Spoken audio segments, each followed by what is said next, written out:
পৃথিবীর সবচেয়ে আশ্চর্য একটা প্রাণী আছে, সেটি হচ্ছে মৌমাছি। এই মৌমাছিটা আল্লাহ কার জন্য সৃষ্টি করেছে জানেন? আল্লাহ তাআলা কোরআনে একটা সূরা আছে, সূরা নাহল, যার অর্থ হচ্ছে মৌমাছি। এবং সূরা নাহলে বলেছেন, আমি মৌমাছিকে বলেছি তুমি উপরে পাহাড়ের জায়গায় পাহাড়ে গিয়ে তুমি বাসা করবা, বাসা করে তুমি ফুল ফল থেকে তুমি কি নিবা, তুমি তোমার খাওয়ারটা গ্রহণ করবা। কিসের জন্য জানেন? কারণ এটার জন্য মানুষের জন্য আমি শেফা হিসেবে রেখেছি। কি হিসেবে রেখেছি? শেফা। তার মানে মানুষকে দেখেন, আপনি মৌমাছি অবাক হয়ে যাবেন। আপনি দেখবেন একটা অঞ্চলে একটা মৌমাছি দৌড়াচ্ছিলেন, একটা মাছিও দৌড়াচ্ছিল। মাছি যেখানে দৌড়াচ্ছিলেন নিচে অনেক ফুলের বাগান। মাছি হচ্ছে ময়লা থেকে খাবার গ্রহণ করে নেয়, আর মৌমাছি মধু থেকে। যেখানে মৌমাছি দৌড়াচ্ছেন সেখানে কি আছে? সেখানে হচ্ছে অনেক ময়লা ডাস্টবিন। মাছি যেখানে দৌড়াচ্ছে সেখানে হচ্ছে ফুল, আর মাছি তো ফুল থেকে সে খাবার নিবে না, সে তো ময়লা থেকে নিবে। তখন সে ঘুরতে ঘুরতে করে অনেকক্ষণ ঘুরার পরে ফুল বাগানের নিচে একটু ময়লা পেয়েছে, ময়লা থেকে সে খাবারটা গ্রহণ করে নেয়। আর মৌমাছিও ঘুরছে ঘুরছে ঘুরছে, ঘুরার পরে ময়লার নিচে ছোট একটা ফুল ছিল, ফুল থেকে সে তার খাবারটা গ্রহণ করে নেয়। এই মৌমাছি যখন খাবারটা গ্রহণ করে তখন তার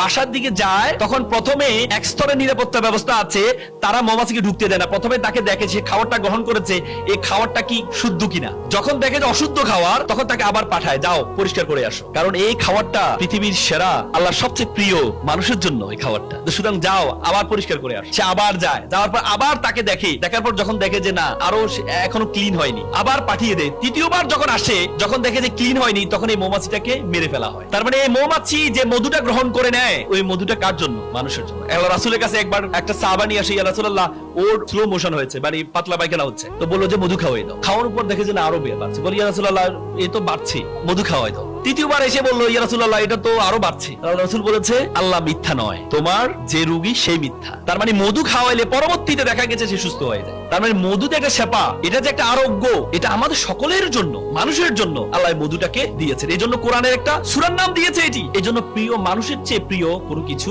নেই। এবং আল্লাহর রাসূলের কাছে সবসময় 5টা জিনিস থাকতেন, তার সাথে সবসময় থাকতেন, উনি ব্যাগ বহন করতেন। তার মধ্যে একটি ছিল মধু, সবসময়।